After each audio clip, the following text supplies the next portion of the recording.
This is a modern cello made in 1962 by Mario Gadda in Mantova, Italy. This is a kind of tenor violin, a very small cello made in 1770 by Scheinlein. Hello, bonjour.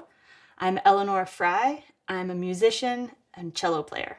One of the reasons why I really like having multiple instruments is that it's taught me to look at the cello even as not just one way, not one way of holding or of experiencing it or one type of repertoire. And that kind of variety, the approach to music that is multifaceted, I find just more interesting and more inclusive than, say, just playing the same instrument in a similar technique for my whole life.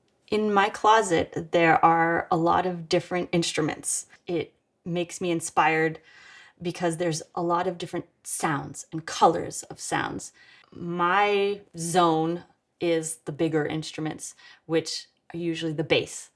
And all the different bass instruments require a small adjustment that I find challenging and interesting and stimulating. The change of feel under my fingers, slightly bigger, slightly smaller, different kind of resistance from the strings, and different kind of need for speed in the bow. And it keeps me growing. When I can share that with a listener or a student or a colleague, I'm helping to move music forward in my own way. And I love the idea that every generation changes the colors, the sound, the interpretation, the approach. That's one of the great aspects of hip, historically informed performance, is that it's a movement of constant change.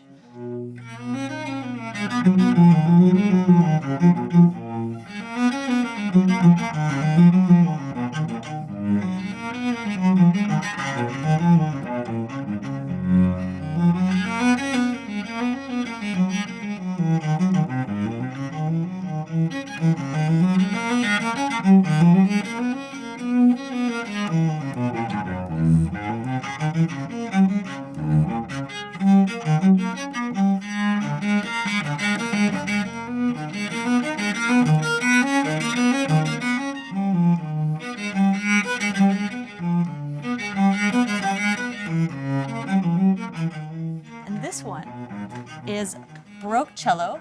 It's an exact copy of a Strad, and it was made in 2018 by Carl Dennis in Rhode Island. A Baroque cello is different than what you would think of today's standard cello, like if you go to an orchestra concert and see the cellists on stage, because of a couple of different physical changes. For example, on a Baroque cello, we usually use gut strings instead of synthetic ones. Typically, we're not using the little end pin stuck into the ground. We're just using our legs. All the little internal differences just change the resonance, that changes the touch, the color. And when you change posture, color, you change interpretation. You change how you perform the music. And that's always really interesting.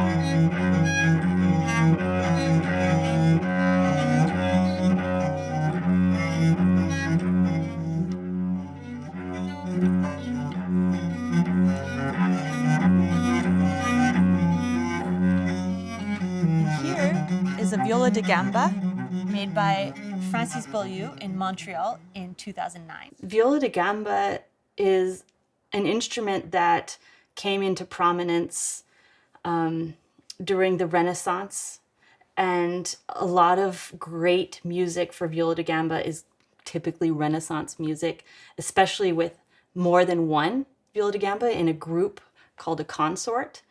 Then later, even though the cello and its family of instruments, violin family, they were around, they just maybe weren't as important, especially to the wealthy and the nobility. And this one over here is an American church bass made in 1820 by Abraham Prescott. The church bass is one of the instruments that I am most fascinated with. It's super cool, and it's a kind of rare instrument. So I'm really lucky and feel excited that I was able to locate one and get one. It was used in church, as its name implies, because a lot of churches in New England didn't have organs. And that comes from the Puritan time where music wasn't encouraged in church. And then it started to loosen up and change, and people wanted to bring back music. So the choir, instead of, installing an organ, the choir would have a church bass player come and play the bass or play some of the notes of the choir and support and help keep them in tune and keep them on pace. So it was a sort of support instrument for church music. And then it kind of went away. What the instruments help me do is they help me learn. And when I have an idea to have a different instrument, or when I'm using one of my instruments, I read about it. What's the technique? What makes this instrument sound better? What makes it worse? What might it have been used for? What music might have been written for the instrument? And it helps me create a story. That's why I love history, because I need to make a story. Well, this was here, and I need to think of the first people playing the instrument, how they might have held it, what they might have played on it. This whole story is what I want to share with the audience. And the last one here is also Francis Beaulieu in Montreal, made in 2012. It's a 5-string Baroque cello. That's my collection.